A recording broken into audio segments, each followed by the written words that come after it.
최근에 서울에 다시 역풍선 효과니, 빨대 효과니 이런 식으로 이야기하면서 서울에 다시 집값이 오른다 뭐 이런 이야기들 하고 있죠.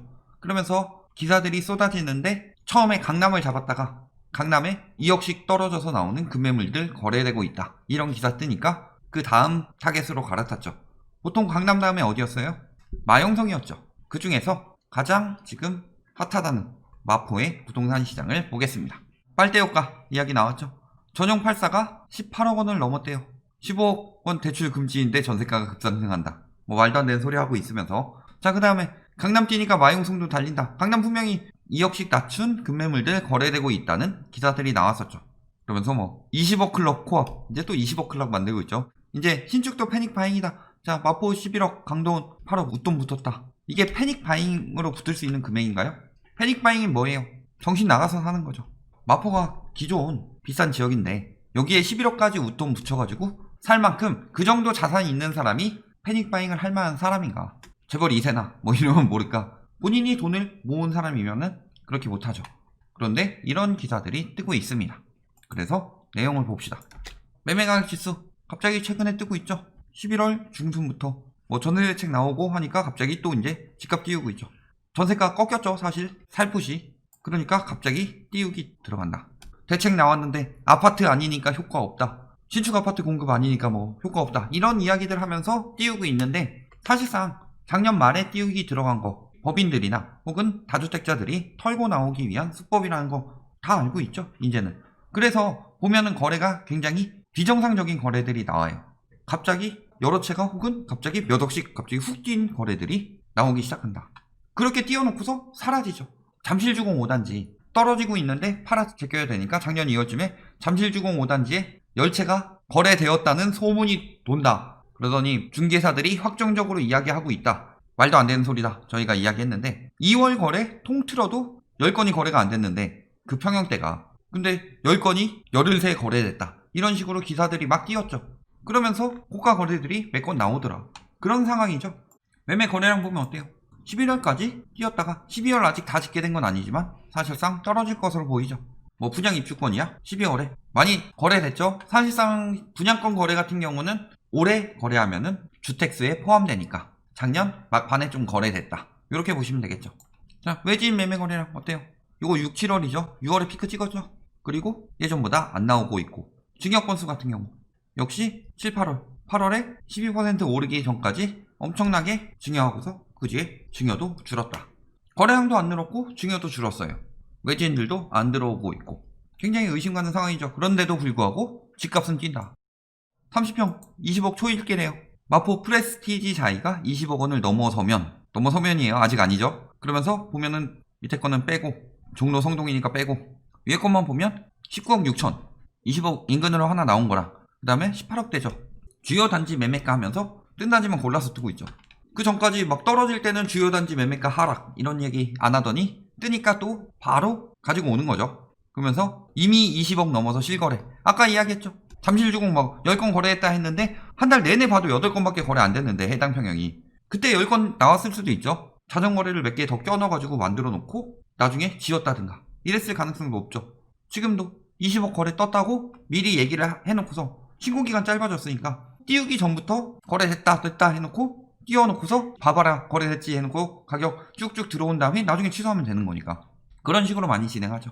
저번에 저희가 한번 신고일 기준으로는 변동이 안 되니까 계약일 기준으로 쭉 뽑았다가 나중에 1년치를 다시 비교해 봤더니 80에서 100건 정도가 줄었더라 거래량이. 그런 것을 봤을 때 자전거래나 거짓 거래들이 굉장히 많이 돌고 있다는 거죠. 20억에 거래됐다 아직 뜨지도 않았는데 기사들이 확정을 이미 짓고 있어요.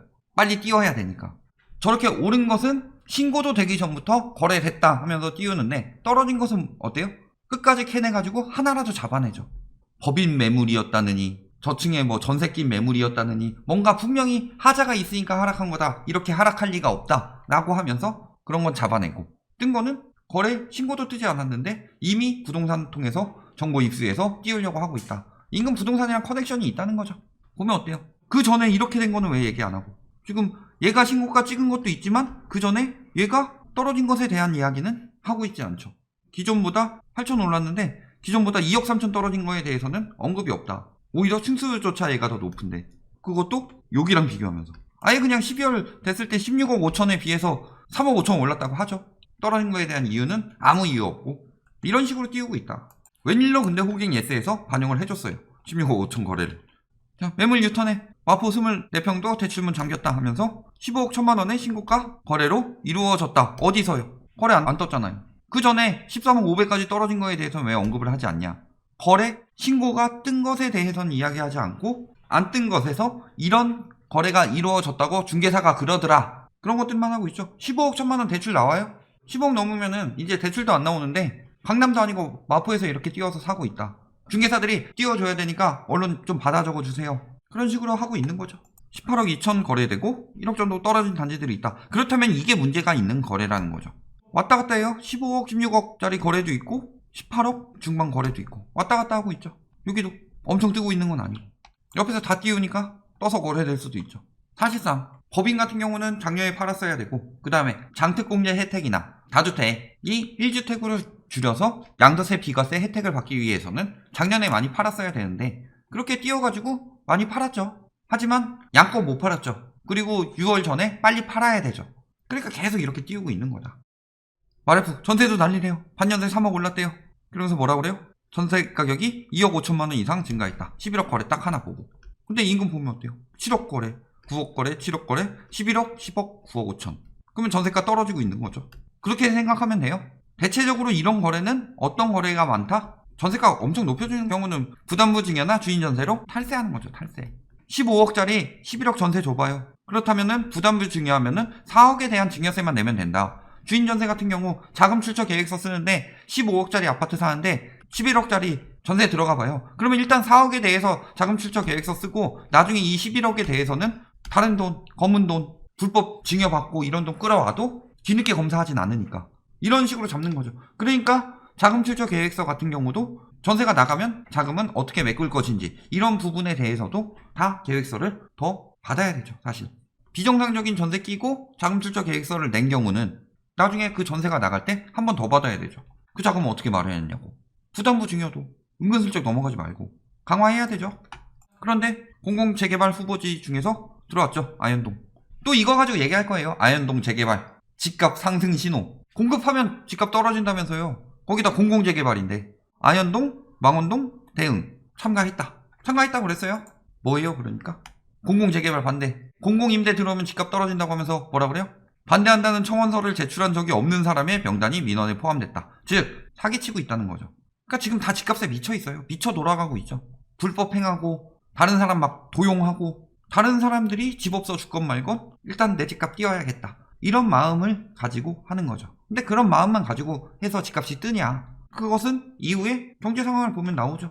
주민들 엄청나게 반대합니다. 왜? 100층 랜드마크 땅에 임대가 그 재개발하는 지역에 있는 사람들 재개발 못해서 안 좋게 살고 있었죠. 거주환경 안 좋은 곳에서. 그래서 공공재개발까지 해서 거주환경을 좋게 만들겠다. 실거주 입장이죠. 근데 임대가 왜 임대 살면 안 돼요? 왜 임대 사는 사람들은 좋은 지역 살면 안 돼요? 공공임대가 좋은 지역에 들어가야 전세가가 안정이 됩니다.